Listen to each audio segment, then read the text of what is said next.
So, the Journal of Internal Medicine has a brand new study that was published recently, which shows that only 1% of the population here in the US is actually getting tested for PAD over the age of 40, but 5 to 6%, it's estimated, actually have peripheral artery disease. They're just not getting tested. 5 out of 6 patients with PAD are not getting tested for PAD when conservative methods can help. And I'm curious if Kevin here, he has the solution, right, for patients with PAD. It's walking. Walking is medicine. Walking in an effective manner can actually stall progression of peripheral artery disease, that poor circulation in the legs. But Kevin, I am just disturbed at this new data, which shows that primary care physicians are still in 2026, they're still not diagnosing PAD. And one of the reasons that vascular surgeon Dr. Lily Johnston thinks is because right now PAD is presenting in two different ways. The old school way is with that classic claudication, right? It used to be just this big vessel disease. And now with the epidemic of diabetes and chronic kidney disease, we're seeing more patients with this smaller vessel disease below the knee. And so many of these patients are not presenting with the early signs of claudication because they have neuropathy that's disguising it. So it's disconcerting because I would love more people to go onto Amazon and buy your book and learn how to walk effectively and stall progression of disease. But they can't because they don't even know they have it. And it's just so frustrating to me. I just wrote an article and I put it out on LinkedIn, which is why it's top of mind. And I'm just curious your thoughts because you had to diagnose your disease, not your doctors, but that was how many years ago? And I'm 2000, surprised that today's still 2014. happening. Yeah, 2014 confirmed by ABI a year later. I think what people could do and physicians could do is to check O2 sats on people's little toe. Yeah. Because that's $30 instrument roughly. Person can do it themselves. And if the O2 sats drop below, 91, 92, down into the upper 80%, they need to get checked for an ABI. And that's something they can do Yeah. themselves or a doctor could do. They take your blood pressure, often through your coat, which makes no sense. And it's just kind of a cursory thing. They're following a recipe. And they just need to wake up a little bit, but I don't know how they do their job. I mean, they have one patient after another, after another. And so I don't like to criticize physicians because they're under such horrible pressure all the time. Yeah. And a lot of times the patients won't look after themselves, which I find extremely frustrating. And this relates to my weekly newsletter that I was writing just now, and that's why I ran a little late. Um, People really do need to take some responsibility for themselves, or they only have themselves to blame. And what I've noticed lately is since these broadcasts have started, people have started communicating with me directly on Messenger, writing to me not on here or not online on Facebook, but on Messenger. I will talk to some of them, and some of them just talk. We text. I won't listen to a phone call. I mean, I'm not going down that rabbit hole. I wouldn't have a life. But they'll keep texting and texting, and I realize rather than wanting to take responsibility, they want someone to talk to. They need someone to Yeah. listen to them. And I think the physicians. I have a physician who I stay with because she listens. I mean, most of them don't have time or they don't have the inclination or on the damn keyboard doing Epic. And I think they're under terrible pressure. So the medical profession needs to wake up a little, and it should also take advantage of peer experts. There could even be an exam for peer experts, I think, which would be useful because then we can spread the load, we can help.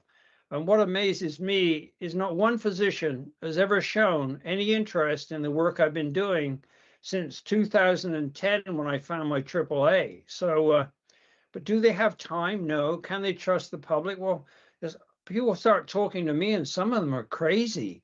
I have to get rid of them. They won't stop. And I don't take that well because Uh-oh, how uh-oh, do how do I stop Uh-oh, talking? Marilyn's here. Marilyn's here again, Kevin. uh-oh. How, how do I You're talk talking to them? about me? No, no, you're great. How do I get rid of people kindly? In the end, I have to tell them, well, the situation you're in and the way you approach the problem, and I tell them something. A friend of mine who goes to AA all the time, she says what she tells her sponsees is if they're doing the wrong thing, she says, well, how's that working for you? And I've closed conversations that way several times, but I say, well, you're seeing it this way, black and white or whatever. How's that working for you? Well, of course, they have to go off and think about that, and it's not working at all. And so, and then I have to block them because they won't stop. I mean, it's almost like being pursued somehow because they're desperate. And Well, I find, number one, you can always send them, of course, the Leg Saver hotline at 1-833-PAD legs. And our team, we just sit and listen. We sit and talk. We help them work it out. But one of the things that I think you're alluding to as well is I get frustrated with is when people are only looking for affirmation for what they want to do or what they don't want to do. For example, I just correct. had a gentleman who is messaging me, wants to know what I think, knows that I know the best doctors, the most advanced doctors, I will say, in limb salvage.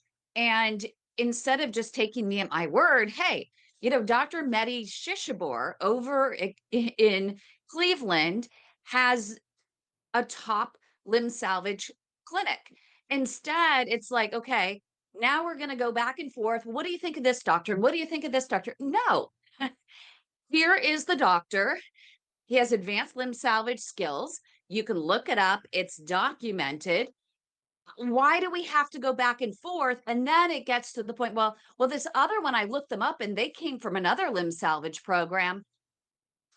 Okay, it's wasting my time because I have so many other people that are literally waiting for real, that are willing to listen and Yep. are ready to act. You're talking about it's just back and forth and hemming and hawing. It's like, are you ready to take action? Do you want the right information and you want to do something with it or not? Hey, Kim, did you read the 4 Hour Work Week? Yep. I know Tim very, very well. I know Yeah, him well, he gives good intimately. advice in there. His advice is you've got to fire your bad customers. You've got to get rid of them. And these people, I think sometimes we just have to cut them off because they won't stop. And it's up to us to do that. We have to do it kindly. And I'd say, well, how's that working for you? And I got to go and I go away. And if they keep persisting, I block them. I think that's just the reality. This is why I couldn't handle being a veterinarian in practice. I'd rather deal with a savage German Shepherd than a bad client because they would stab you in the back through your boss or something. And that German Shepherd, you know exactly what it was up to and how to Marilyn is deal with it. laughing. It was like that. So I guess this is a problem. Depends where you are on the spectrum. If you read the books and listen to the audio books by about James Herriot, you listen to him. He's a veterinarian. He loved being a vet, but he loved talking to people, listening to people. That was his life, was people. I ended up in applied mathematics. So I think it all depends on knowing yourself and knowing how to handle it. And I think passing them on to your hotline is a really good idea. I need to have that in my head along with the phone number. So if you can let me have that phone number, that's what I will do. I say, look, I don't have time for this. I don't have the skills for this. I really would appreciate if you call this number. I think that gives me a better answer still. Is that okay? Yeah, because that's what we do all day is we sit and we listen. And it is a lot easier, when I'm talking to people or when, our team, we have a nurse practitioner, we have a caregiver. Of course, Douglas is always there talking about walking his medicine. He's our warrior chief, we call him. And we're all there to have a conversation, to provide the support, to let people vent. It's just sometimes literally I had someone all day Sunday and it was literally back and forth in text. And I said, why don't we just jump on the phone? Oh no, I can't jump on the phone. Well, I have to keep, stopping what I'm doing to keep texting and I can't sit in front of my phone all day long and just text, text, text, text, text. and it's just, quick back and forth, but it's very time consuming, and it's so much easier to get on the phone, have the conversation, answer the questions, and if people have further questions, they can give another call, but they can also go to padhelp.org and they can schedule an appointment with me personally anytime that fits their schedule. So, Well, and Kim, we'll sit and chat forever. Kim, this is an interesting observation because what it means, I mean, okay, we have our own individual situation, but it means there is a real need that's not being met Yep. by the medical profession. And we need to try to improve that if we can. I can't change my nature, and I'll do what I can. I'll send them to the hotline if they go on too much, but I do like it when I help someone. And that Yeah. I really like that a lot. And that makes all this worthwhile. But when it comes to dealing with people, this 1 hour or 2 hours on this session pretty well drains my batteries completely because that's my nature. Whereas you walk away and your batteries are charged. I know I can tell whether you deny it or not. Ah, may I make a You are so suggestion? funny. Yeah, come on, Yeah. Carl. Hi, Carl.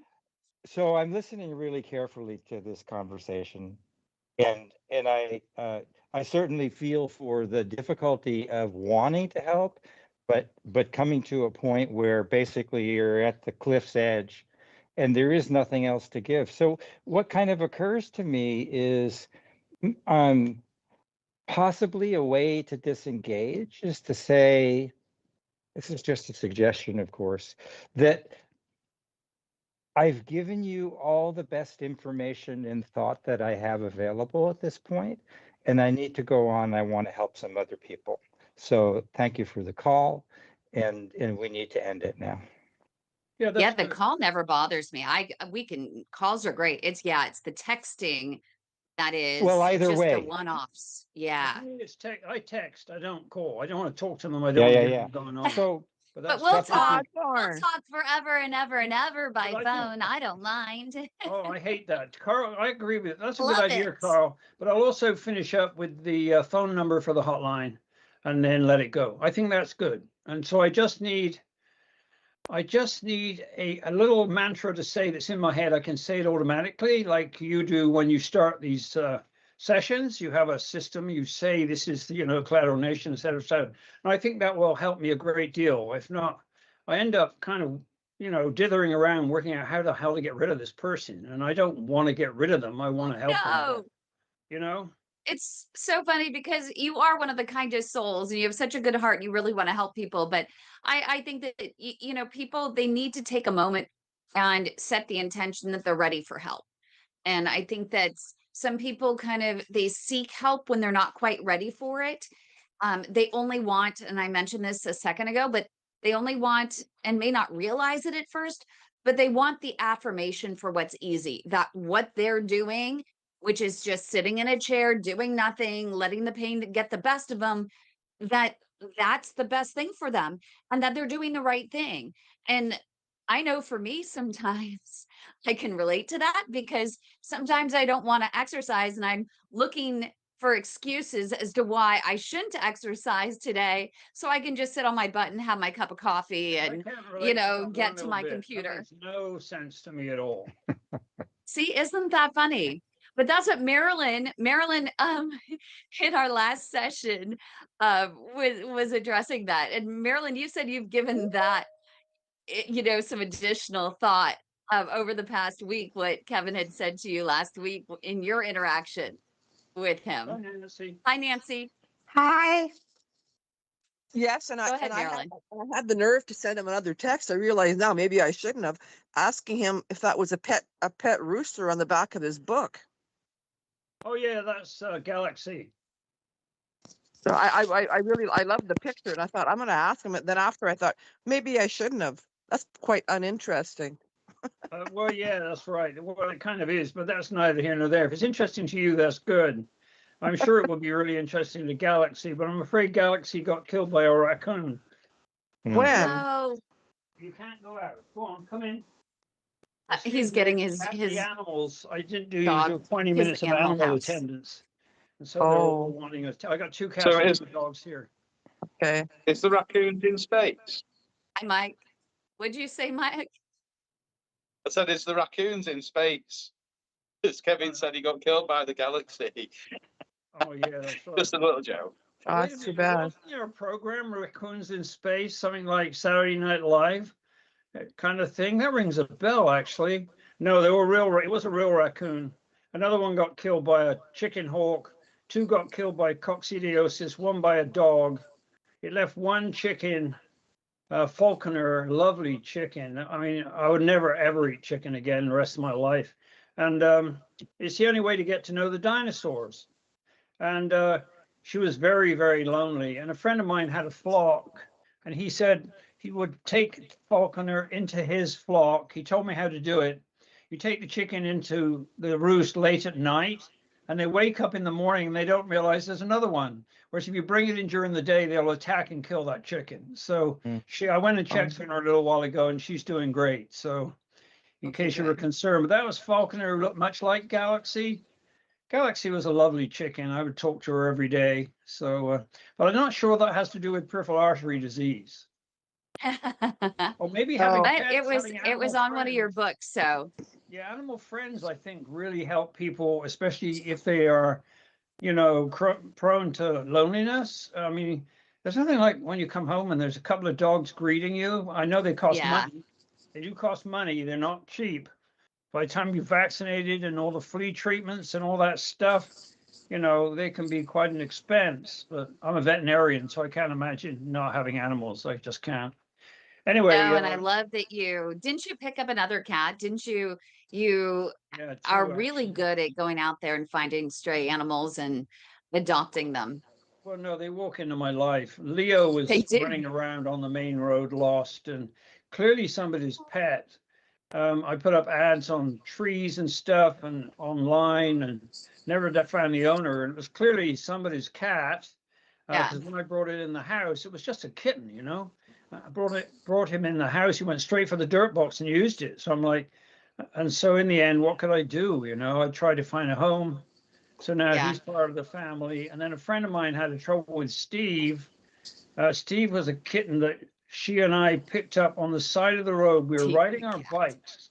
We were riding our bikes along a really busy road. We went off on a decent ride, and I was training her for a race, and we heard this screaming noise. She said, "That's a kitten in trouble." So we doubled back, and heavy traffic. And here was this 1-month-old kitten on the side of the road with a Oh, bowl of water and some food, and someone had left it there 10 feet from heavy traffic. And this kitten was oh, screaming its head off. I gotta be picked it kidding. up. She eventually stuffed it in her shirt, and we drove home. She's kept him for 3 years, but now she's had a lot of stuff at home, and so I've taken him for now, probably for good. So now I have Steve. But yeah, I don't understand how people can do that. I don't know. I I don't understand. No, I don't understand either. I belong to all these I love Pomeranians, Pomeranian rescue groups, and seeing all of the posts and shelters and things like that, how people just are so reckless with their animals and it just can't give them up. And here, do you want to hear one of my pet peeves now that we're on this? I have to say, so it is relevant to peripheral artery disease because people actually, a study shows people actually walk 22 minutes more if they have a dog. So just saying. But I just found out that breeders that show their dogs literally have no qualms about giving up their dogs if they're not winning or if they're done showing after 2 or 3 years. They rehome them. And they don't understand that animals bond with you and they always have and I was told that they have this sense of loss that is always with them when someone gives them up.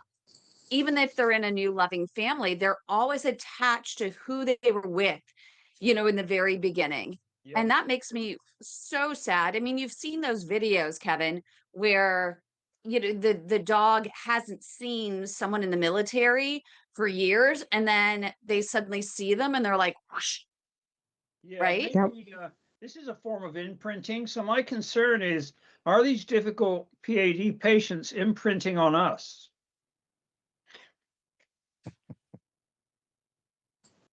I mean, Well, for me, at least Carl's Carl got the laughing. go. Carl's Carl got the laughing. go. I don't mind. I literally, the bigger the family, the better. So everyone comes into my family, and I'm with them every step of the journey, and they're with me. And so I don't know. I think it's kind of a positive thing. I wonder what Kevin, Nancy thinks. What's Kevin, Nancy thinking? That's what I want to know. Kevin, I don't think so. No, they're not imprinting on you. That's a bit of a stretch. Well, it was worth a try. I know you were trying to get the conversation back to Pat. I understand that. You see, No, yes, that's what this is supposed I, to be about, right? I think a lot people are desperate. Even even people that are working their buns off, doing everything they think they can for Pat, and maybe things are progressing faster than they thought they would with them putting all that effort in there. It gets very like it's scary. I've been walking like for 3, 4 years already, and thinking I'm doing the right things. I'm vegan. And all of a sudden my legs have gone to crap. Just boom, both of them. So I still haven't figured that out. But I'm still out there every day. Yesterday I was thinking, walking along. I forget the name of the doctor, Kim, that said you need to walk until your pain feels like a hippopotamus is eating your intestines. Well, I felt like he swallowed them already, but I was still going, and I was in such pain. I thought I was going to frickin' die. Um, but I'm still doing it. I'm thinking, God, is it going to get any better? Am I going to just keep no, and now I'm having nightmares about it. So there you go. That's why the real challenge of PAD is mental and emotional. Yeah. I haven't had to Yeah. struggle with this. I haven't had to do this. It's always worked for me. I walk. Yeah, it's I walk. not to give up, and you can keep it at bay. Also, changing the way you move has worked very well for me. I don't know if you've tried the what I call remote blood pumping stations. I found that helps a lot. And when I was late for this meeting, I used that to get here. I was a mile away with about 15 minutes less to get here. And I just brought my pain level up to between a 3 and 4. If it approached to 5, I eased off, used my hands to keep my feet going, using whole body movement. So I was moving mainly from my shoulders and my hips. And I made a pretty decent time starting completely cold from sitting and writing for 2 hours. Yep. And so that works for me. So the walking is important, and how you walk is important. And it's a kind of journey of exploration. Another thing that I find helps is to have heroes to inspire us. For me, Jean-Dominique Bauby is one, Viktor Frankl's another. Just people, I would say that I've got 4 or 5 of these people that impress me a lot. Temple Grandin's mother is one of my heroes. If you ever watch Temple Grandin's movie, without her mother, that's silly, Josh. Stop that. Temple Grandin would be in a group home on lithium, and her mother saved her from that. And while I was writing my second novel, researching it, I was looking for a slaughterhouse in Randolph County, North Carolina, related to my story, and I found one. And the advertisement on that slaughterhouse this was designed under the guidance of Temple Grandin. That impressed the hell out of me because she helps take the stress away from. I mean, I don't eat meat, and I don't think it's necessary to eat meat for most of us, but she took the stress away from these animals, and I've worked in slaughterhouses, I know what it's like. And so her mother is one of my heroes. So finding your heroes really helps, I find.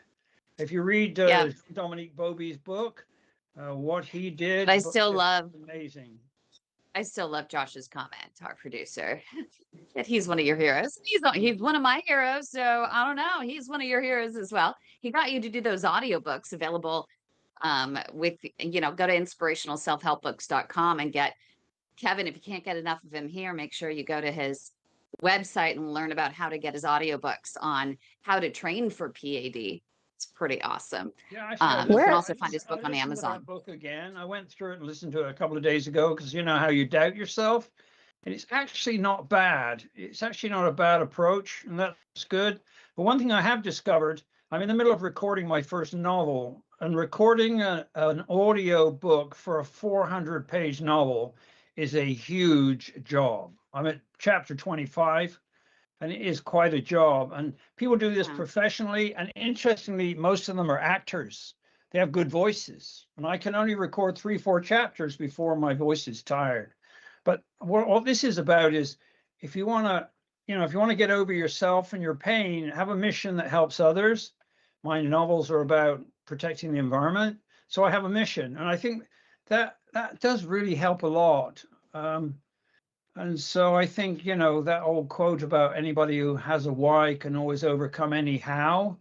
Yeah. If you have a mission outside of yourself, which I consider this work to be a part of, that does help. It really does help a lot. So we think less about ourselves so much. It's easier said Yeah, than and done.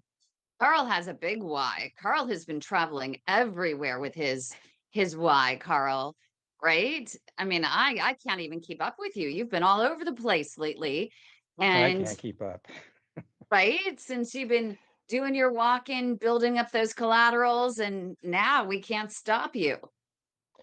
Yeah, it's interesting. I'm someplace else right now for 2 weeks, so I don't know this area, and it's basically all hills, steep hills up and down to the ocean, and that's a different kind of walking than I normally do.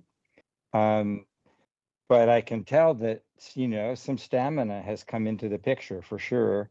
But Yep. before I came here, I was in a place that I've spent 6 months out of the last 5 years, and in separate sections.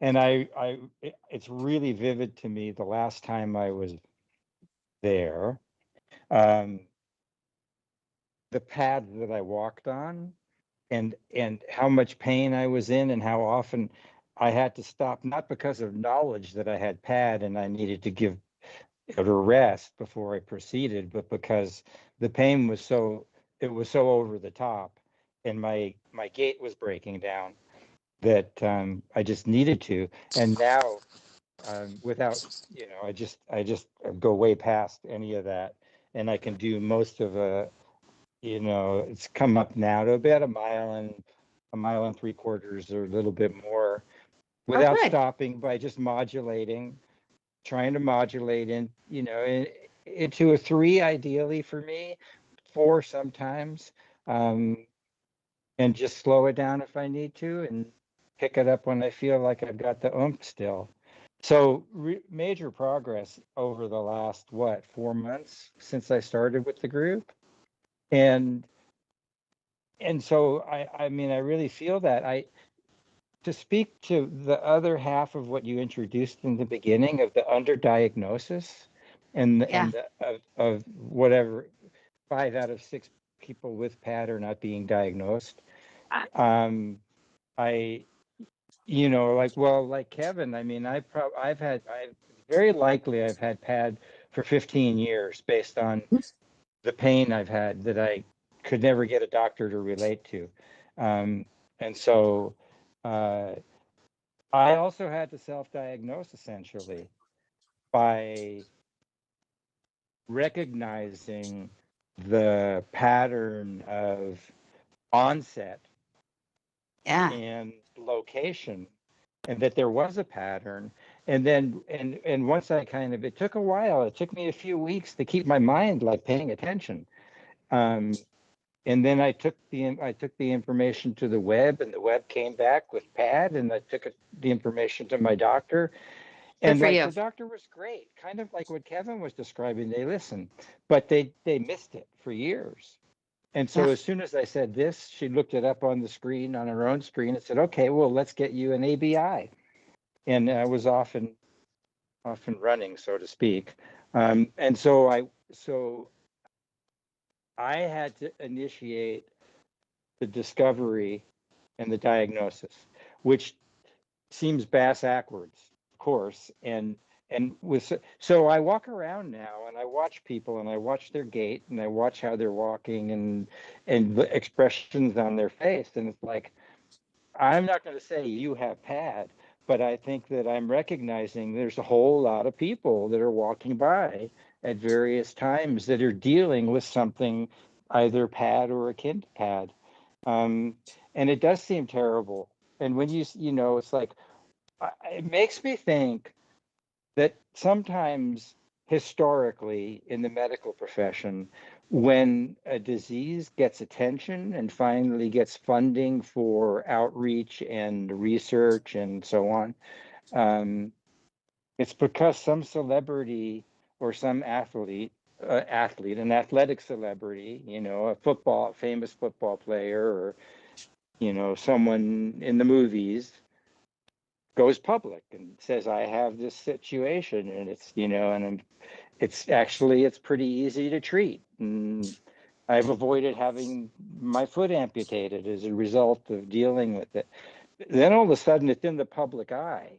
Yeah, But that happened how, with AAA. That happened with AAA and Ritter. Ritter, the mm, Ritter Foundation, he had a AAA, everybody knew him. And all of a sudden, people were getting support for aortic aneurysms who nobody knew about. And to me, that reminds me of the movie The Imitation Game, which is full of falsehoods, but it brought attention to the brilliant work related to Alan Turing, and he got credit yes, for it posthumously. So getting it out there there seems to be a lot of chance involved, but some kind of right. famous person can make it happen just by talking about it. And so they maybe are a tool we can use, to help get the word out. I wonder if Yeah, any of the vascular surgeons, have a celebrity they in their do. clientele, and if they would be willing to talk to some of them to see if they were, I know the problem with going public with something about a possibly debilitating situation is, oh well, maybe we can't work this person. So, maybe there's some risk involved but still somebody out there, if they realize the goodness that could come from it. I mean, Yeah. even what happened if half the people that aren't being diagnosed got diagnosed and the solution was to walk? Yeah, we can save so many lives. It's what Oh, amazes me is I was the only person I know in the world in 2011 to finish a complete Ironman in a decent time with a AAA stent graft. As far as I know, I'm the only person in the world to have done that. And there is an aortic aneurysm group here that meets regularly of physicians, and they have never, ever contacted me about that. That Mm, there's something wrong with that. I don't want the hmm. limelight. I just need to let people know if you've got a AAA stent, you can actually have a life. And yeah. those are the people I answer every morning, right in. Oh my God, I'm going to die. I got a 3.5. And like a 3.5 might not even be an aneurysm. Come on. And yet I don't know how to break through that. It's some kind of a barrier, I guess. It's like they live in some kind of fortress, I guess. I guess they do live in a kind of fortress, but anyway, if you can find, somebody well known to talk about it, like Oh, Dolly we do have Parton. one. We do. I mean, Coach Prime out of Colorado, former NFL player, but the problem is his doctors refuse to call it PAD. And the know nothing journalists who cover him just listen to it versus asking the right question.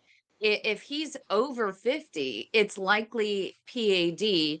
And while the catalyst to his problem might be a clotting disorder, it still is treated as peripheral artery disease. They're both one and the same for the most part in terms of how they're treated.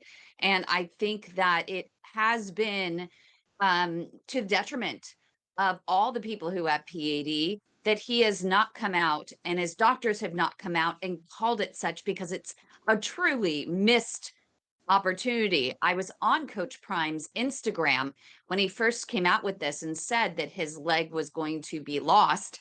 And Mm, his vascular surgeon, one of them, went on social media and said, well, there's small vessels, they're blocked below the knee and into the foot. And yes, we could go in and open them up, but why delay the inevitable? Words that just haunt me every day. And in that, thread of his fans, so many people were like, "Oh, I'm so glad to hear you say this because I'm on deck for amputation and now I feel more comfortable losing my leg and blah blah blah." And I was like, "This is not the direction that I think this should go." So I literally spent hours going through on every single one of the comments, letting them know that they didn't need to lose their leg, that Coach Prime mm. likely has PAD just like them and blah, blah, blah. And if you're told it's just diabetes, if you're told it's just clot, go further, push further to get a real diagnosis. And then you can learn about all the different treatments. And that's just so frustrating to me. But we also have Larry Shorty Coleman. He's a legendary Harlem Globetrotter. If you ever saw the cartoon, I ended up helping to save his other leg. He's already had one leg amputated, and he's been very vocal. And we're working on getting him on Capitol Hill in February to speak out. But he's a great speaker. He's inspiring. He can do little tricks, with the ball, and it captured, everyone's hearts and attention. So he'd be a really good one if they would just latch on to him. He's done a lot of work for us in trying to raise awareness, but I don't think that people are ready to listen. Maybe my It's problem is a frustrating. symptom of where it's a symptom of our success. They're contacting me because they see some value. So maybe we're doing the right thing, you know? Yeah, that's what I'm thinking. So people are finding us. And you know what, Kevin, it's one by one by one, right? I remember as CEO Tom Cadis, he had a very famous walkie-talkie that was used in military and corporations, and he never sought media.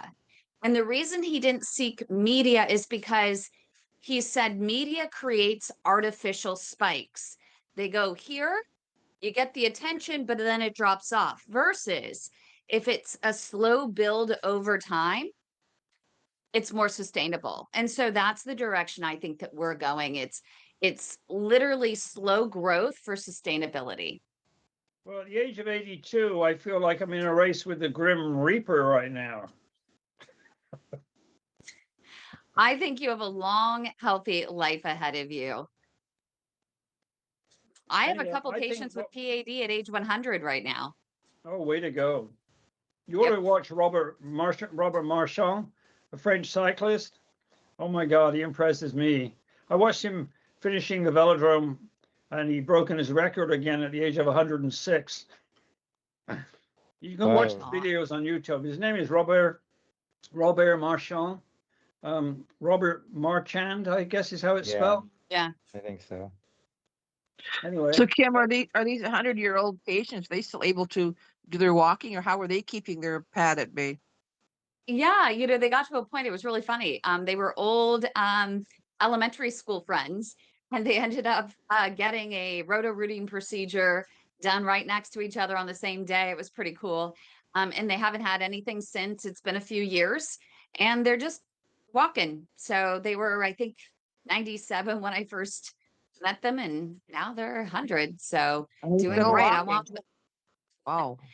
They love walking. You don't, you need to move it or lose it, right? You got to move, move, move. And this is one disease that you can move, move, move and help to keep it. So it's really important. But I think Carl mentioned something really important. It was that he's in a place right now that he's tackling hills and having a little more trouble. And I'm curious from Kevin's perspective. I hear this a lot, that a lot of patients with PAD, they may do okay on flat surfaces. Is there any tip that you can give them for tackling hills? Is there any different form or anything more that they should pay attention to when tackling hills to mitigate that claudication? do you want me to answer that or Carl? Well, I want you to answer it because Oh, I'm okay. asking you. Well, the answer to that is if you don't have hills around, incline treadmill will do it. Incline treadmill can kick your ass. I mean, it can be. I use it regularly. Also, I have an interesting thing. My car broke down. I couldn't get it fixed for a week. So where I work in the mall, I get there at 7 o'clock before the stores open, and I can work quietly and write from then till 10. And it's a mile or so away. And so I was walking down with my computer and my backpack and a bottle of water and stuff like that.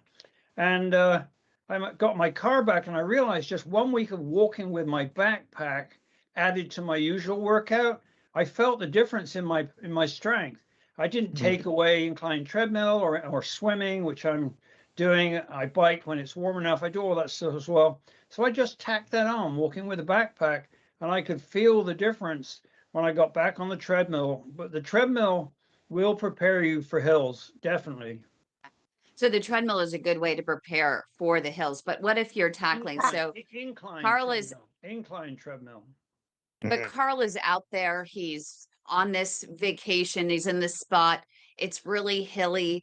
Is there anything that he can do in the meantime, since he doesn't have a treadmill there to prepare for the hills? He's out there with the hills right now. Is there anything that he can do right now to help him tackle these hills, Well, if without? if he can't walk on his hands, he's going to have to pace himself. I have a question about treadmill that maybe somebody here can help me with. Okay.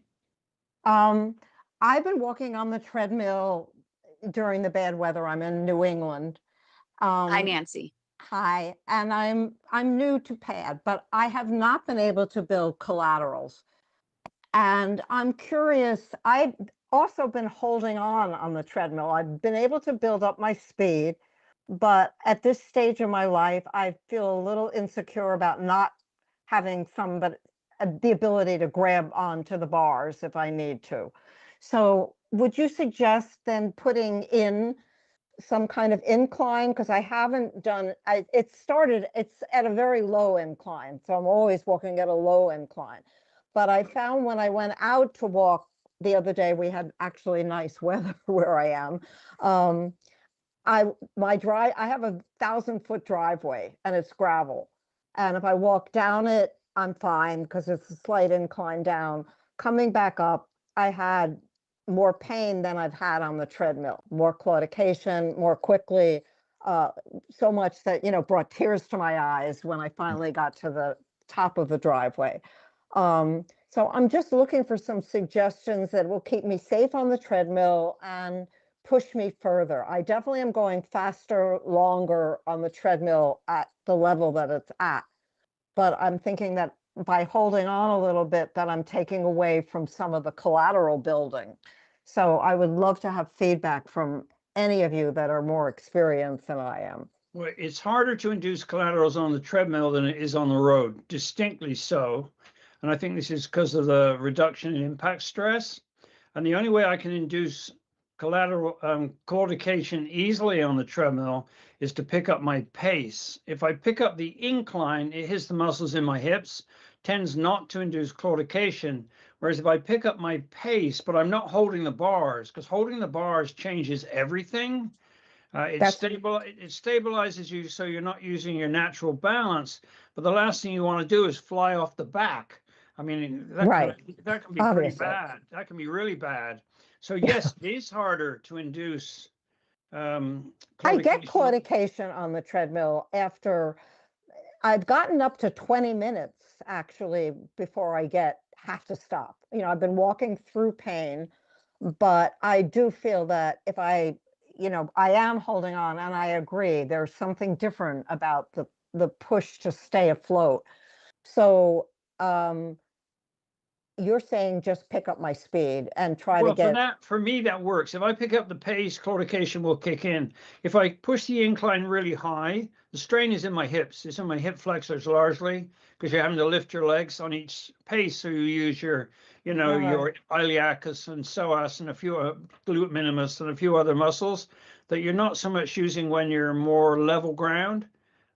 So yeah, you can, but basically the treadmill is what I would call a fickle friend. It can have you fooled into thinking you're really fit out on the road as a runner. And you get out on the road and run, and before you know it's a disaster. And you thought, wait a minute, I did this on the treadmill, and here I am 20 minutes in, and I'm already struggling. The treadmill is easier than the road, but it's a great tool if you use it right. So you're doing the right thing. What I found, if I do a lot of incline treadmill, it keeps me in shape for the bike, which means it's actually powering on incline. It's powering my quads and hip flexors and my glutes, all the things I need on the bike. But I can do that really hard, and my hips hurt. Zero claudication in my calves or numb feet, not at all. Oh, that's interesting. If I pick up the pace at, say, an incline of 2 or 3%, which is minimal, and I pick up the pace, I can have claudication real fast. And I Okay. think the real trick to inducing collaterals is to try and hold that pain at what I call a level 4, which is just before you get dysfunction. If you get dysfunction, you need to stop. If your feet start to slap, you can tell things aren't working right. You need to back off because that's not going to do you any good. So no, you're encountering what we all encounter on the treadmill. It's much harder to induce claudication there than it is on the road. So that's no surprise. Okay. Thank you. Kevin, when you say to back off, do you mean just slow down or stop? Like I try to keep going, No, but stopping slow isn't down. backing off. Stopping is stopping.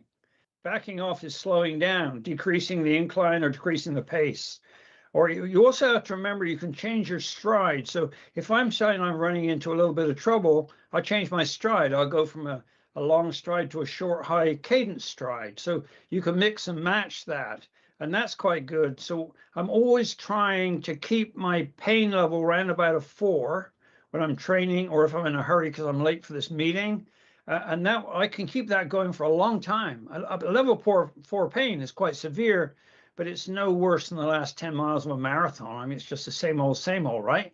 And so, yeah, but you do have to induce claudication or you won't get no collaterals. I'm pretty sure of that. There's no absolute proof, but that's what I suspect. You have to stress your body enough so it knows. But anyway, yeah, so backing off isn't the same as stopping. Backing off is decreasing the load, shifting the load, taking it to a point I can handle the pain, Marilyn, without any dysfunction. So you have to focus on what you're doing.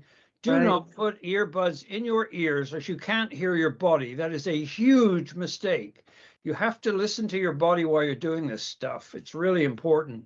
So no Yeah. stopping at No, all? you can stop, and that's a different kind of training. If you go to my website, Inspirational Self-Help Books, and go to the Keep Your Feet page, you'll see 2 graphs I put on there that I created using my Garmin watch, and I show the difference between intensity versus endurance. Intensity training is where you take it to the point you have to stop, and then you go again, and then you have to stop again. I call that intensity training, and I will do that about once a week. And endurance is where you take it to a level 3 or 4, where you can keep going pretty well forever if you have, I guess, the mental endurance to do so. And you'll see a graph of that too on my site. Hey, that's great. Yeah, so we look at those graphs, you'll see the differences in how I held my cadence, how my heart rate was different. It was just a simple 5K experiment to show the difference for, people who aren't used to training. Yeah, Thank the you. studies that are out there right now are not about general endurance. They're all about intensity. So Kevin has talked about a number of times that there should be some studies done on endurance training for PAD versus intensity.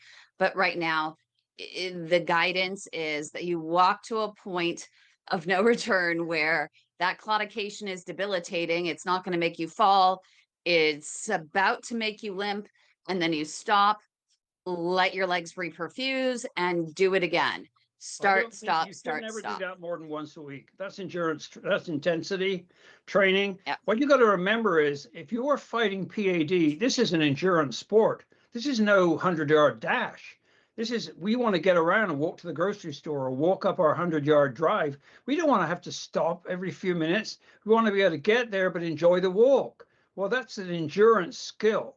When I ran marathons, I enjoyed running marathons. When I did Ironman races, an Ironman race is a long way to go. I enjoyed the whole day. I mean, the quickest one I ever did was 13:34. That's 13 hours and 34 minutes, holding a pace in the pool, on the bike, and the run. And I enjoyed it the whole time, even though there's an incredible amount of discomfort or pain involved. But it was fun. And I think if you're fighting PAD, you need to think like an endurance athlete and make it fun, not make it a pain in the ass. And that is Pain in the the real leg. well, the pain in the leg, yeah, if you can't put up with it. I mean, if you want to enjoy the sport of fighting PAD, it helps to think like an endurance athlete, not a 100-yard dash. And the physicians have this wrong, and I know why. It's because they don't have PAD. This Yeah, is there are so just some interesting. people, and we're trying to, for some people, it's different. It's harder to explain, I think, sometimes to a grander group of people that, okay, well, just walk till, so it's comfortable, but you have some pain. Well, what does that really mean? Because people are different levels. If you tell someone to walk to the point where they're going to start limping, I think it's consistent and people get it. So I think that's one of the reasons. Also, we're looking at, they're trying to create maximum collateral vessel growth in a shorter amount of time. So these studies are designed to fit into a 12-week program. So Wow. that's probably the reason. So that is one of where Kevin and I think are aligned, is that, our program and what we work on, it's not just 3 months. It's how do we create a lifelong, not 3-month long, a lifelong new healthy habit. And Kevin's right that if you are not looking forward to your workouts, then you're not going to do it. So, 2 to 3 times a week, maybe try the intensity, but for the most part, make the rest of your walks more of an endurance sport. Well, that's good news for me because I've been doing it the other way. Because even after listening to Dr. Dua, um, um, it seemed like more of an intensity walk, and I Well, was it is, but trying to that they do only that. say do it 2 to 3 times a week. And I would so only I do always it tell when once a I week. guide, Once a week for intensity. Absolutely. Because if you take it a little too hard, you cause damage, and damage takes time to repair. And you'll have micro tears in your muscles, and that can take 3, 4, 5 days to repair. That is why you do intensity only once a week. I well, mean, we have to go by I put up a guidelines. video. I put up a video that nobody seems to like, and nobody, I think they don't understand it. And yet it's the most important video I've put up there yet. And it's called the lactate threshold metaphor for P.A.D. training. And you have to understand what that means, where we use pain instead of lactate, blood lactate levels, but it's the same idea exactly. And so, I mean, I've been training my whole life, but Ironman about 25 years, marathons I've run about 20, I guess. And I had a great time doing that. And I still want to run another marathon. Whether I'll be able to or not, I don't know, but I'm going to try. But it's with PAD to get in under, 7 hours is almost fucking impossible. Excuse my language.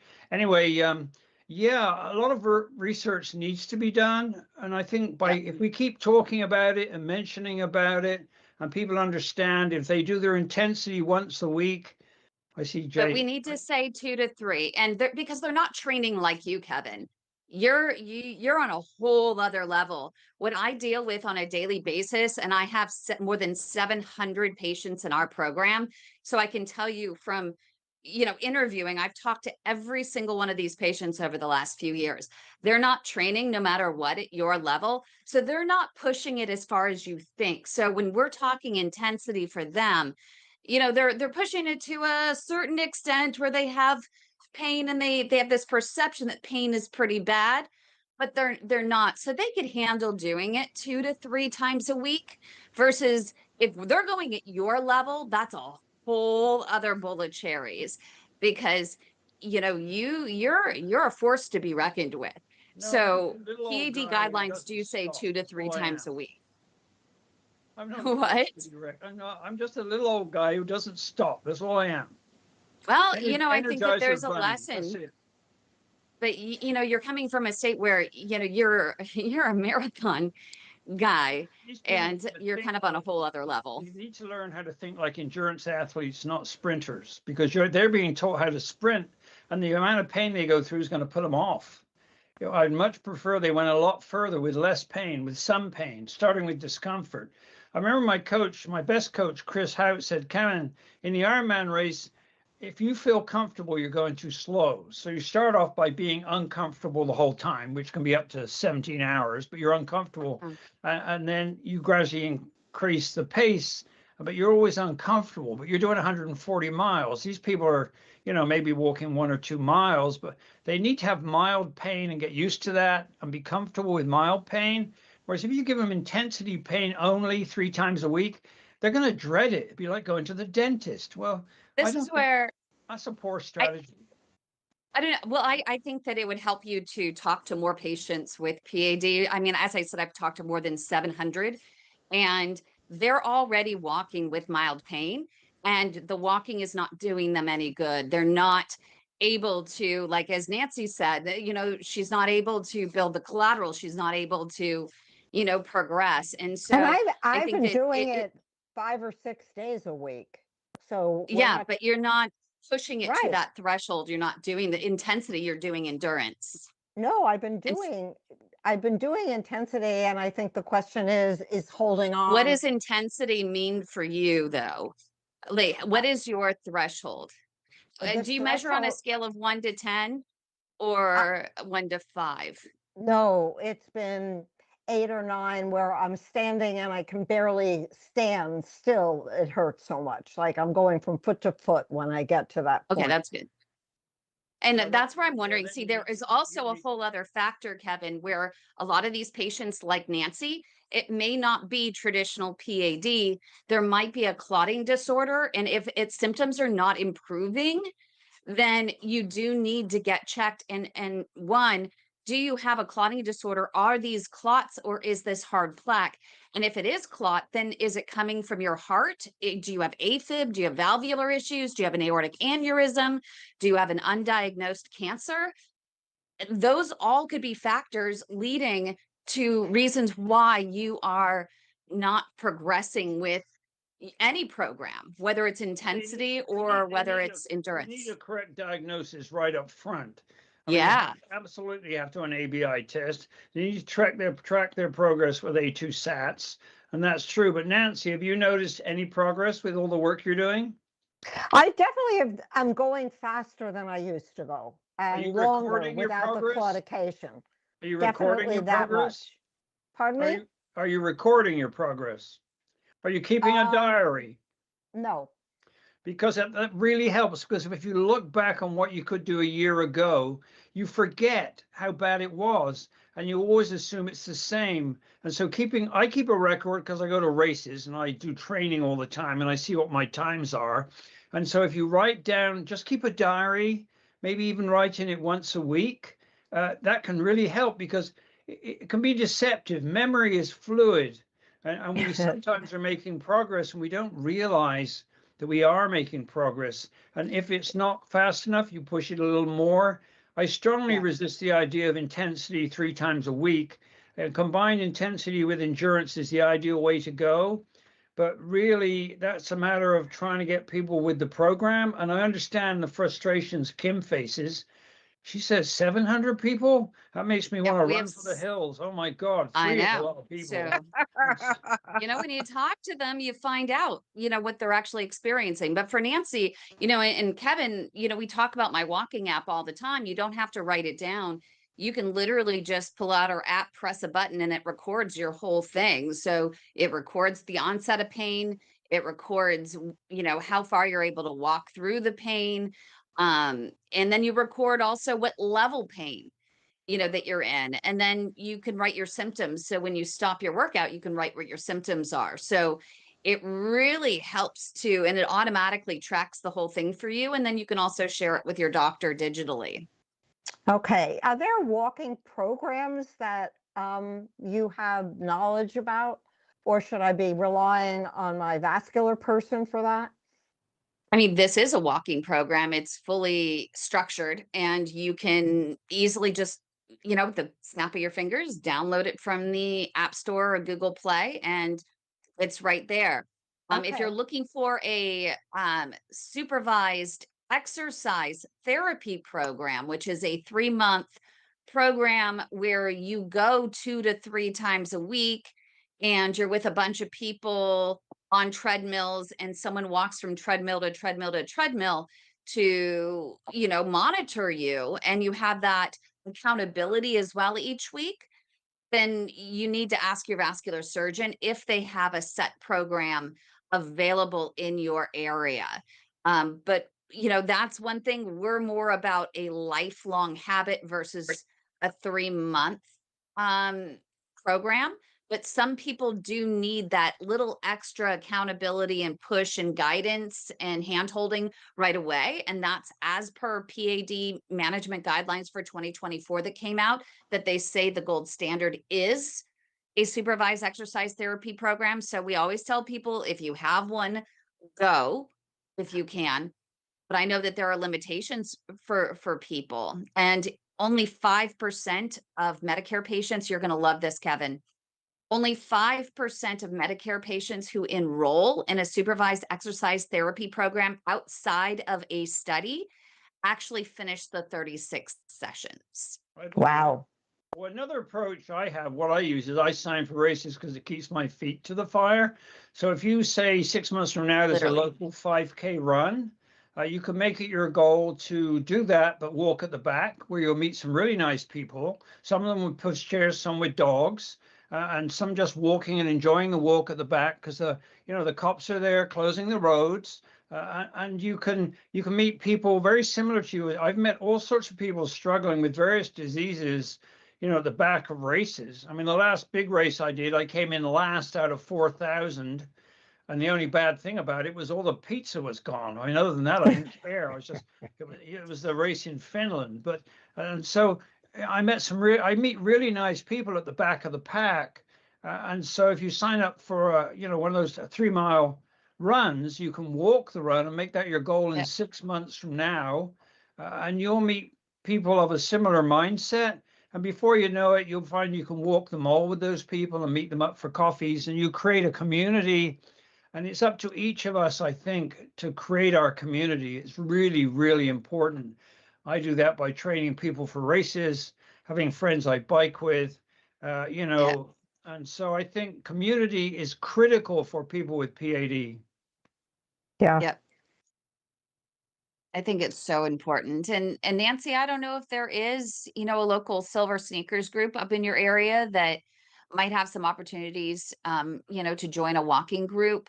It might be really helpful, to find Yeah. someone that walks, at the same pace that you do. And that's great for, the endurance part of your training, because having the conversation with someone, or, walking alongside, is a little bit of a distraction. I'm curious what Kevin thinks. There's a couple studies that Dr. Chris Seenan, you met Dr. Chris Seenan, Kevin, out of Glasgow. He's a researcher and physiotherapist, doctor of physiotherapy. And he has done tests that people who use TENS units and have a portable TENS unit can end up walking further and faster, even with the claudication, because the TENS unit, you press the button as soon as you start feeling the claudication, and it gives you a little zap, or you could do a continuous. And it's a distraction from the claudication. Ah, okay. That makes sense. I have one. I've never used it, but I have it. What does So- it do? I have no idea what a TENS unit is. It's like it's an electric current that goes through, Electric and it nerve affects your nerves. stimulation. Pardon? Yeah. Electro nerve stimulation. I don't know what the that first stuff. word is. Oh, yeah, that can be used for training, actually. Yeah, I've read about those. I tend to avoid that kind of technology. But yeah, it's But it's interesting. good if you're just starting out. Yeah. You need to use whatever tools are available to just Yeah, get whatever you going, whatever works. Yeah. So I would attach the TENS to my legs where I would get the really bad claudication, which is Yep. really in my muscles of my calf. Maybe you can Yeah. put it on your head, because that's where our problems are. Actually, you know what? We had Kevin he's right on, because I went to a hypnotherapist seminar, and what she was saying is that you need to use your mind to get through, and you need to actually, and it may sound stupid, but athletes use this all the time, this technique, to say, body, you're not in control of me, I'm in control of you. That makes And sense. so I am going to determine whether, that pain is going to stop me. I'm going to, and you can override. And I had someone call our hotline after hearing me share this story on our recent, the Heart of Innovation episode. And she was like, oh my God, I actually said this on my walk. And for the first time, I did not stop. I maintained my pace all the way through a 30-minute session because every time it started to hit me, I was like, you don't control me. I control Wow. you. And she's like, the first couple times I was like, I'm not sure I believe it. Then I was like, you know what? I believe it. I like the idea of my mind controlling it. I like the idea of feeling more in control of my fate.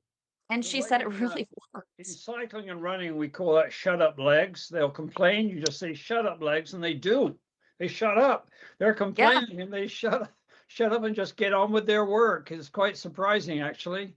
And the pain, the discomfort goes away. They're just busy working away, and it's kind of interesting. Sometimes I'm in long rides, like if I'm doing rides over 100 miles, I'll look down and there's my legs. They're just spinning away. They're like they belong to somebody else, and that's where you It's want them. amazing. I That's see where you Carl want 'em. smiling there. It Yeah. is kind Oh, of, it's it great. sounds funny, but it's real. It really works. Yeah. Where's Marilyn? And Because I see MS on the screen all the time, and I keep thinking of MS, the disease, all the time. It's very oh distracting. no, I'm a disease for you, Kevin. I'm gonna haunt you. Just kidding. Yeah, I'm here. I love you, Marilyn. Marilyn's just awesome. There we Marilyn go. has to come every single week. I'm a bit worried There's about I'm right here. Marilyn. Mike's very quiet. Oh, hi, Marilyn. I'm just getting ready to go for my walk. Oh, good. Take us with you. Well, like I said before, and I know the time's almost up here. I'm gonna leave it at that. I've got to deal with my own stuff, but I've been doing very, very well for like Oh, good. good 3 years, and now I'm heading in a backwards direction. Don't know why. Trying to figure it out. So I'm scared because I haven't had to do this. I've been very persistent, but here I go. I'll go, but yeah, it's been tough. Yeah, I've Yeah, had well, phases hopefully like give me that a where call. I've had phases like that where I've had to back off, and then I know I've Yeah. lost conditioning and stuff like that, and then I have to get ready and then push myself forward. I think that's a message from our body saying you do need a break, even though Yeah. you feel like that's a bad break, but it may be a good break, and that you have to work out yourself. But you're doing the right thing. Well, I'm just And thinking Marilyn, if about you want to give me a call, we can figure out if you wanted to. And I think we might have chatted, but I just can't remember. I've had long time. already. Oh, long time Yeah, ago. let's see if there's something that we can do locally for you, or there's also, I mean, there are other things that can cause the claudication. So many nutrient deficiencies, lack of magnesium, lack of potassium. You might not be getting enough water, Oh, electrolytes, and so drink lots of water. I drink about yeah, 13 cups it's of water a day, but I a count lot. it. I count I'm sitting here drinking 3.5 thing of water before I go on my walk. 3.5 cups Try a right little now. hot spicy mustard or pickle juice too. I can. Heartburn. But Kevin, just one really That's quick true. thing here. We were talking about statins. Statins being toxic to your muscles. Like I'm on 80 milligrams of avorstatin, and I was thinking, I was reading last night, That'll and do it. There's I my was phone. reading last night that even over time, if you have had no side effects that you know of from the statin, it actually can affect your muscles even years later. So I've been reading about that. Yeah, I've seen the You've lesions. nailed the I saw exact the one lesions. that's doing I it. saw the lesions years ago in the mouse soleus muscle treated with a statin. Classic rhabdomyolysis. I've seen it in horses. It's almost like the muscle fibers dissolve. Atorvastatin is one of the worst. I wouldn't. That is the Atorvastatin? worst. Pardon? The atorvastatin, it look at the side effects. This is literally nothing new. I'm hearing it almost every single day in the group. Someone on it is reporting muscle issues. So you need to talk I've to your been on doctor. it. That is a Oh, lot. and I told your doctor, get off the damn thing. I've been on it for about 7, 8 years already, and I have had no problems. So it seems weird after all this time. Yeah, no, it's It's cumulative not weird. damage. It builds up. It's cumulative damage, gradually scarring your muscles. I've seen those scars in muscles from gradual damage of various forms. I mean, I'm a pathologist by training, right? As soon as I saw that, I'm like, man, these are bad. These are bad chemicals. And with PAD, with muscles are already under stress because of, oxygen deficit and not getting enough Right. food, whatever. Why would you add a muscle toxin to the problem when it's designed to solve the problem 30 years ago before you had the PAD? I mean, that's what it's really about. It's about keeping your cholesterol level down.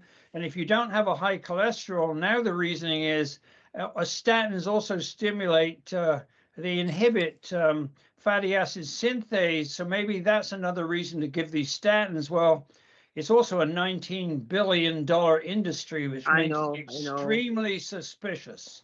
And there And are I Can- asked my doctor, I've been on ezetimibe for a year. I asked my cardiologist to put me on that. And because I've anyway, large history of heart disease in my family. And I can't go on Repatha because in Canada there's very strict regulations. So I don't fit the criteria. why is that? That inhibits LDL production, right? Yes, I'm a retired RN. I'm not a doctor, but anyway, yeah. So I'm not allowed. Yeah, I can't get onto Repatha now. If you could say, well, a statin doesn't work for me, then they might consider it. But I mean, it's worked for me. I mean, my LDL is very But low. right now, we're going to change your framing. Right now, Right. it may not be working for you. I Things know, change. I You know. need to report and you need to say, I have serious muscle pain, not because of PAD, but because of this statin. We need to discuss another option. And Because here it's in the so US, you sudden. have another option. It's called Step One Foods. And it was started by a cardiologist. Mayo Clinic just came out with a new study. They take a different path with lowering cholesterol, and it's through the supplementation of psyllium husk and plant sterols to mitigate the cholesterol reabsorption, which is leading to some little troublemakers continuing to wreak havoc.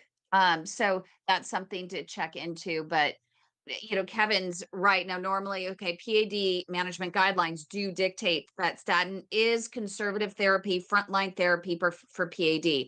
But if it's causing issues and it's not right for your presentation of disease, you need to address that. I know, and because it's been so sudden, this has been boom. One day, I mean, I'm doing my normal thing, and then all of a sudden, shit, I can hardly walk anywhere. And that's been for the last 3 weeks. So because it's been so sudden and it's in both legs, leads me to believe it's not my pad. Well, Because you can pad take doesn't it. happen that way. It's You can progressive, but it doesn't just go boom. stop taking the atorvastatin for a few days and see what happens. Marilyn did that, and she went off it. I'm not saying you should defy your doctor's, your doctor's encouragement. They're not orders. They can't make you put these things inside your body. That's entirely up to you. But you can go off it and do an experiment. It's not going to put your cholesterol through the roof so you die in a day. I mean, it's not like that. Okay. It takes a How long long would I time. how long would I need to go off it to notice a difference if Well, it was I bet caused you by that? probably notice the difference in a week or two at least, or at most. Okay. We're Well, going to try I to will see what do that. happens. Life is I one will big do that. experiment, and doctors are guessing No, like the rest of us. I know, Kevin. Give it a Shit. try. Just give I'm it a so try. pissed off because I've worked so hard. I've worked so hard. I've been so diligent.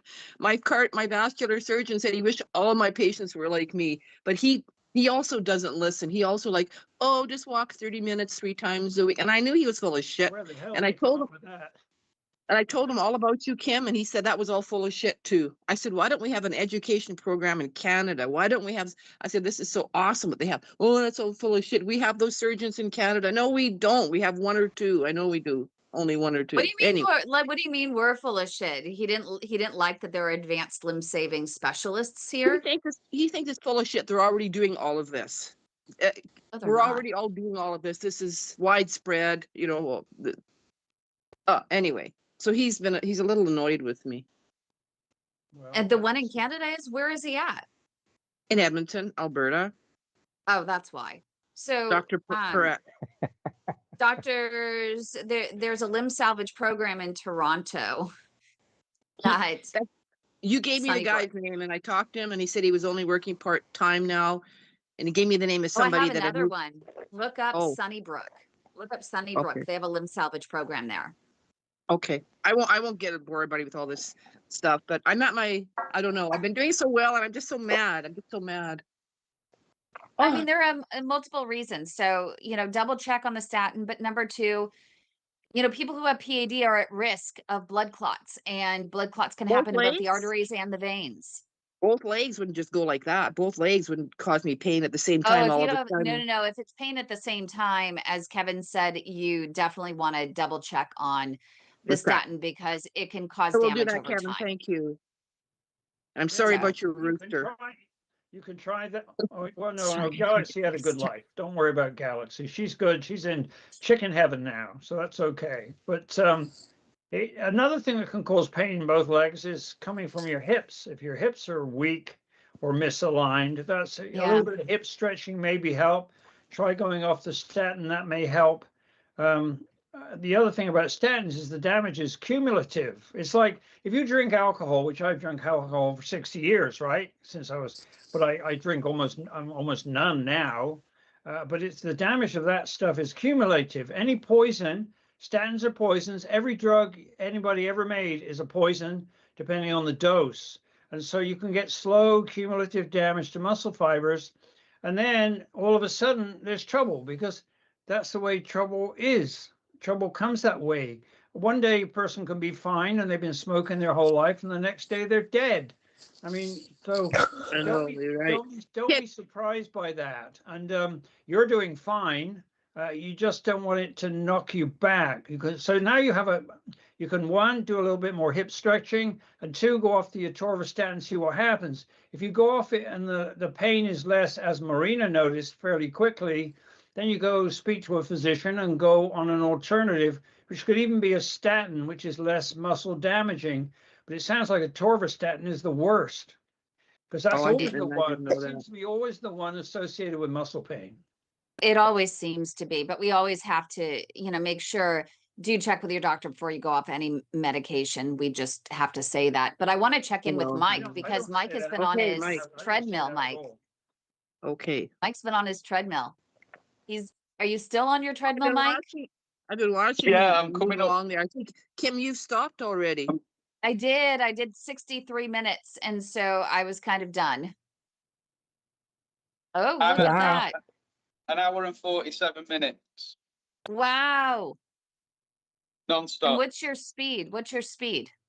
3.4 miles an hour. Oh my God. Oh my God. Don't Okay, forget- you're doing better than me. You got to understand, Mike is very young. Yeah, Yeah, Mike to is be young. honest, I've not been doing for the last week, since last Wednesday, actually. I noticed that I was getting like this kind of pain in the front of my calf on the left. And it felt like I'd walked into a coffee table or been kicked in the shin. It felt like Like there a should have shin been some splint. kind of bruise there. But there wasn't. So I've not done any running or anything for the last 7 days. I've just thought, right, I'm going to take a break. Just in case I was doing myself more damage than good. So yeah, I'm going to kick up the running again on Monday when I'm back in the UK because I fly home on I Saturday. wonder Pain was in the shin at the front of your shin. the shin. Yeah. That's shin splints. You need to do the Yeah. picking up a towel thing. That'll get rid of it. Shin Okay. splints is very I've common. still been doing the P.A.D. 100. I've still been doing that most Yeah. mornings. That'll help. And add to that, picking up a towel like you saw Doug doing last week. That's one of the best treatments for anterior shin splints. Posterior shin splints, you have to use your thumb in behind the bone. But that doesn't sound like what you've got.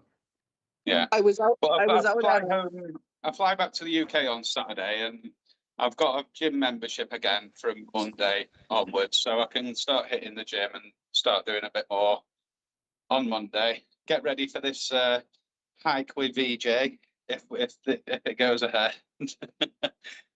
So I was out at That's a, gonna I be was out at a bar last night listening to some really great music. And I didn't have a towel, but I was doing the exercise with my feet while I was sitting on the bar stool. And my boyfriend said to me, "What are you doing?" I said, "I'm doing exercises for my feet." I pretended I had a towel. You can do it without a towel. So Yes, you that's what can. I was doing. Anyway. That's awesome. So you can do them anywhere. And that's what Mike's going to be doing on the plane on Saturday as well, is he's going to be doing his toe and foot exercises the entire time. yeah, Right. yeah, and I'll be getting up every 1 or 2 hours and walking the length of the plane a couple of times. I've been doing that on like the last Step and couple of hydrate. flights. Yeah. Hydrate. Which Oh is yeah. so important. Oh, so important. Good. Well, Okay, that was a really time's up. productive That's enough chit chat. hour. That was enough chit chat. Kevin's done. Thanks everyone for joining us. Make sure to like this video, and the more people who actually like this video on YouTube, the more people will see it, because YouTube prioritizes the algorithm, with the algorithm, those videos that people seem to like. So make sure, even if you're in our live studio audience, go to our YouTube channel, youtube.com/the @ the way to my heart, and youtube.com/the @ fit old dog, and make sure to subscribe to our channels as well. It's really helpful for us, and helps to spread awareness for, as we talked about in the beginning, a disease that 5 and 6 patients who have it don't even know it until they end up in late stages where there are fewer options available. But caught early, as we talk about every single week, walking is the best medicine. And I know for me, Kevin's tips, make sure you go to inspirationalselfhelpbooks.com. Make sure you go to his YouTube channel, because all of his tips, they apply not just for people with P.A.D, but with regular people as well. And I know for me, I wasn't able to walk more than 60 minutes because my hips started bothering me, until I adopted some of Kevin's techniques that helped take the pressure off my hips. Something that Marilyn, you definitely would appreciate is, making sure you spread your toes. And Kevin demonstrates on how to turn your calves into remote, and your feet into remote pumping stations that really make a difference in your walk. So thanks everyone for joining us. Join us every week. Thank you so much. Love you, everyone. Hopefully everyone can join us every week. If you're not in the live studio audience, make sure you email us at info@padhelp.org, and we will add you to our calendar invite each week. But thanks everyone for joining us. Have a great week, and walk, walk, walk. Don't forget to thank Josh. And thank Josh. We always thank Josh. Josh is very much appreciated.